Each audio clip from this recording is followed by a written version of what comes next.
We obviously had an incident in practice yesterday, a physical altercation between Bobby Portis and Mirotic. The result of that was some facial injuries to Nico, and some fracture and a concussion. Both players owned responsibility in the incident itself, but only one player threw a punch, and that punch connected, and for us that is inexcusable. It's not who we are. It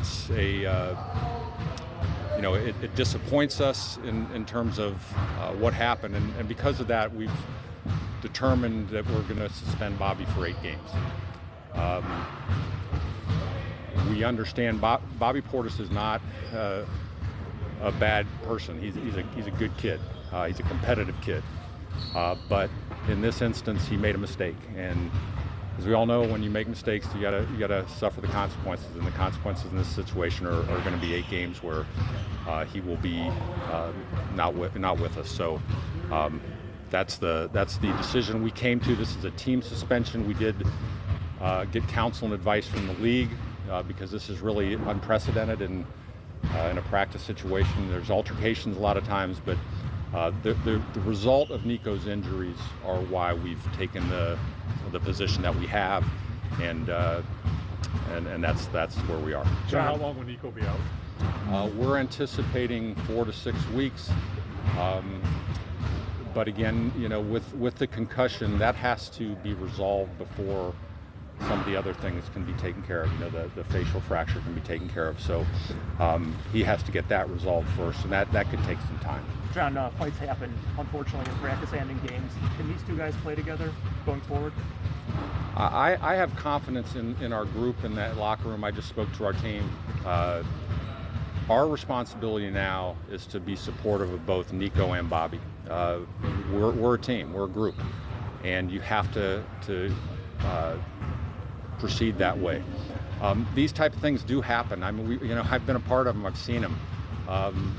Positionally, it can happen. I used to get in this little scuffles with BJ when we played, but you can't cross the line, and Bobby crossed the line. People I've talked to have said that this has kind of been brewing for the last couple of years, that these two have had incidents before, not physical where a punch was thrown, but they have had shouting and shoving.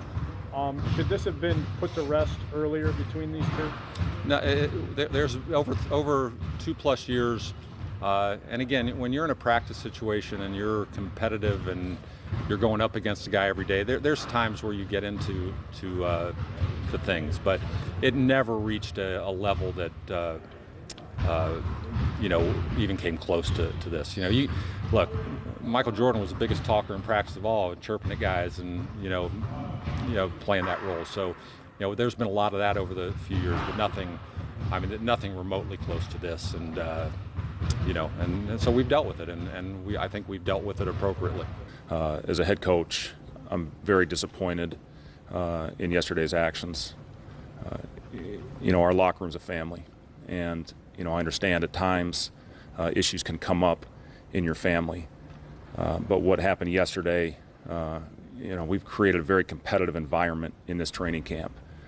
Guys have really come in with a mindset of competing. We've got a lot of young players that are trying to solidify themselves in the league. Yesterday was no exception to that. We were having a great practice preparing for our opening game in Toronto tomorrow night. There was some talking going on. There was a little bit of pushing going on, but we thought everything would be fine. We never thought it would escalate to the level of what happened. From that standpoint, I'm very disappointed in what happened. Now, my job is to not let this moment derail us. My job is to get these guys prepared to go out and fight and play as a group, and I'm confident that our guys will do that. They've shown that going all the way back into late August when they showed the commitment to be in this gym and be there for each other. We're going to go in tomorrow obviously shorthanded, and for the first part of this season, 10% of our games shorthanded. I'm confident that our guys will rally around each other. I've seen how much these guys care for each other, and we're going to go in tomorrow to Toronto as a group.